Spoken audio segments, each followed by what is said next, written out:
Qu'est-ce que c'est que le bonheur ?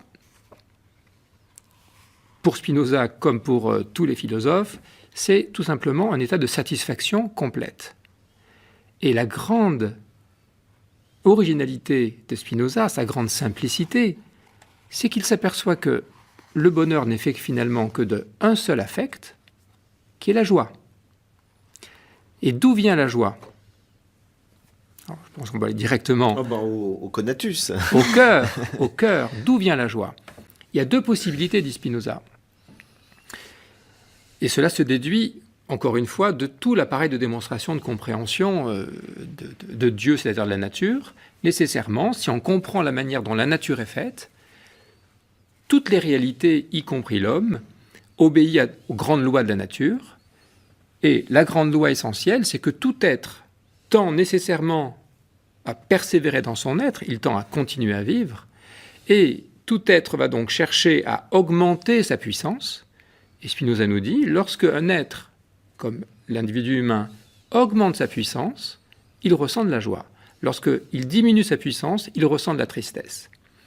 Et il y a donc nécessairement pour l'homme la recherche de tout ce qui augmente sa joie, qui augmente sa puissance, qui lui permet de vivre complètement, en langage simple, qui permet de réaliser son désir, car le bonheur n'est rien d'autre et la joie n'est rien d'autre que la réalisation du désir.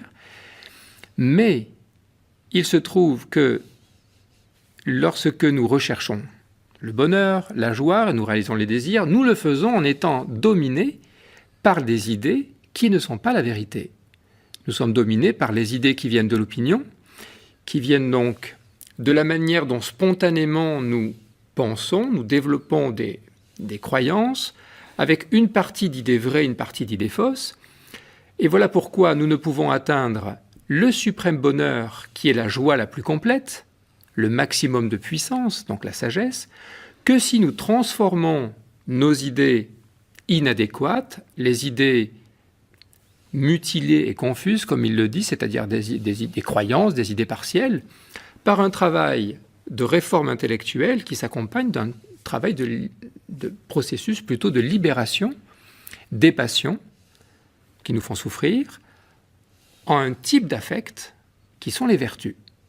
Donc je viens de vous résumer en une phrase la proposition de l'éthique qui est de apprends à penser de manière juste et tu vas transformer tes affects qui étaient passifs, les passions, avec certaines joies, mais surtout beaucoup de tristesse, de peur et de colère. Et de cette manière, tu vas comprendre que tu peux vivre en étant en harmonie avec les lois de la nature, en harmonie avec les autres et en harmonie avec toi-même. Et ce perfectionnement de la raison va s'accompagner d'une transformation intérieure, une libération intérieure, qui est en fait la libération spirituelle. Et oui, là on retrouve du coup une réorientation possible du désir qui permet d'aller vers un désir qui nous réalise vraiment, qui nous permet d'être dans la joie, et pas des désirs qui nous amènent vers des tristesses, parce qu'ils sont perturbés par des idées inadéquates, par l'imaginaire, par les opinions. Tout à fait. Et là, on peut dire qu'il y a quand même une influence déterminante de Spinoza sur Freud, sur ce que sera ensuite, je dirais, la découverte de l'inconscient. Spinoza nous dit sans le dire qu'on est mu par notre inconscient. Absolument. C'est encore une grande originalité de Spinoza qui a influencé tout le 19e, tout le 20e siècle. Spinoza est vraiment le penseur, pour moi, essentiel à la Renaissance avec Descartes, qui va ouvrir la modernité scientifique et philosophique et politique.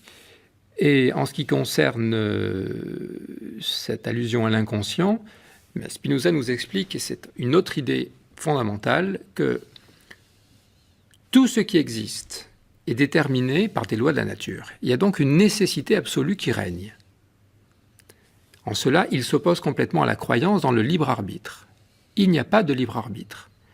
Contrairement à ce que nous croyons, et qui est devenu une sorte de vérité dogmatique, véhiculée par le cartésianisme et par le christianisme, par les deux grandes idéologies idéalistes qui ont dominé le monde. Spinoza nous dit, à chaque fois que nous agissons et que nous croyons agir par un libre arbitre, un choix de la volonté qui n'est déterminé par aucune cause, En réalité, nécessairement, il y a toujours des causes à nos décisions, à nos choix.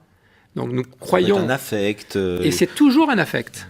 C'est pas que ça peut être, c'est toujours un affect. Il y a toujours nécessairement un affect, c'est-à-dire une idée de la pensée qui est liée à une affection du corps qui va être un désir.